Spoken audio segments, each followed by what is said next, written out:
Hello everyone. Today I'm going to talk about deconstructivism, a design movement that completely changed the way we think about architecture. Unlike traditional styles that focus on harmony and order, deconstructivism is all about breaking the rules. It embraces chaos, fragmentation, and unpredictable forms, making buildings look like they are in motion or even falling apart. I will be talking about introduction, key features, key architects, interior examples, and my conclusion. Alright, first thing first, what exactly is deconstructivism? It's an architecture movement that started in the late 20th century. And the main idea, forget order, forget symmetry, embrace distortion, fragmentation, and control chaos. Traditional buildings are all about stability and function, but deconstructivism building, it will make you question everything.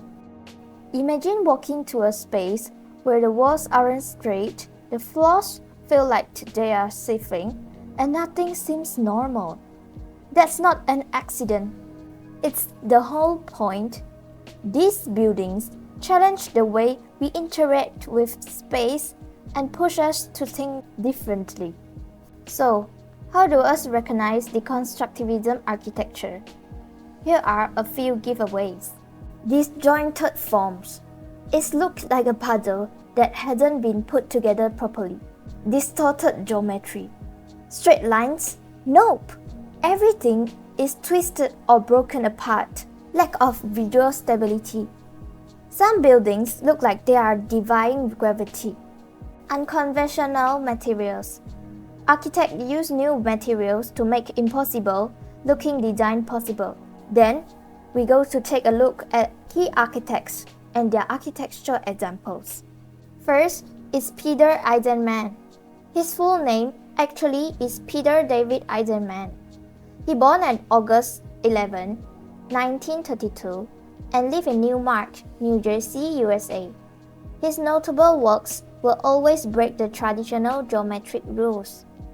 He was not only an architect, but also a scholar and theorist who had a profound influence on the architectural thinking of later generations.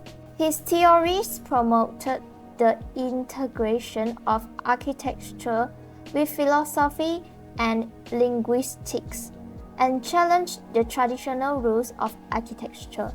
He is regarded as one of the representative figures of paper architecture, and some of his designs are conceptual in nature. And also, his architecture is characterized by structural deconstruction, breaking the traditional geometric symmetry. Emphasis on the grid, making the space more philosophical and mathematical.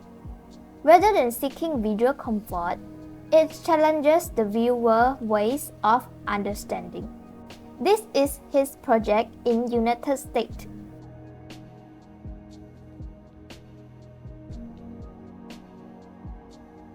Next is Frank Gehry.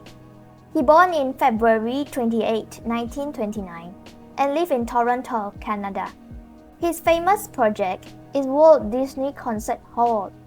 If you ever seen a building that look like a crumpled paper, that's Frank Gehry's signature styles. He transformed cities with bold, futuristic designs like the Guggenheim Museum in Bilbao and Walt Disney Concert Hall. He always starts with raw, messy sketches, then turn them into architectural masterpieces.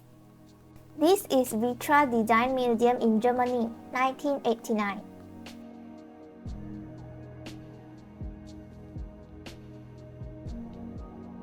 Third architect is Daniel Libeskind, born in May 12, 1946 and lived at Poland. His designs are abstract, chaotic, and deeply symbolic. He prefers symbolism and storytelling over conventional architectural beauty. This is his project in Ireland, 2010.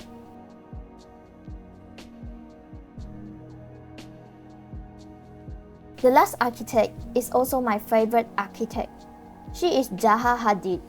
She born in October 31, 1950 at Iraq. She is known as the Queen of Curve. Her work is futuristic, fluid. She rejected straight lines and right angles, so her building seems to be in motion, almost alive. She was also the first woman to win the Pritzker Architecture Prize and the RIBA Gold Medal, proving that talent and vision can break through any barriers. Her famous quote says it all. There are 360 degrees, so why stick to one? This is her project in Azerbaijan, 2013.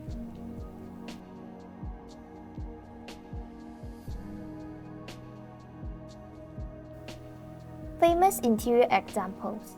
This project is designed by Peter Eisenman in 1975 US. Walt Disney Concert Hall, designed by Frank Gehry in 2003 America. Jewish Museum, designed by Daniel Libeskind in 1999 Germany. MAXXI Museum, designed by Zaha Hadid in 2009 Italy. The core of deconstructionist architecture is anti-traditional. It deliberately avoids symmetry, order, and rules, but challenges the rational order of modernism through distortion, decomposition, reorganization, emphasis on irregularity, non-linearity, and instability, and bringing new possibilities to architecture designs. It breaks the concept of box-style space and creates a freer spatial experience through tight walls, fractured forms, and irregular windows, breaking away from geometry and standardization of modernism.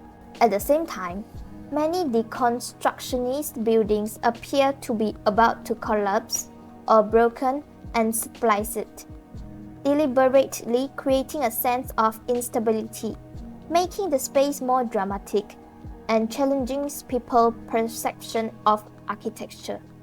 The realization of these styles relies not only on morphological innovation, but also on breakthroughs in materials and structures. The asymmetrical mechanical balance and the use of new materials make these irregular buildings possible. This is not only a visual subversion, but also a technical challenge. Although the deconstructionist style is not mainstream, its ideas still influence contemporary architects, prompting them to re-examine space, structure, and emotion expression. The impact of deconstructionism is far-reaching.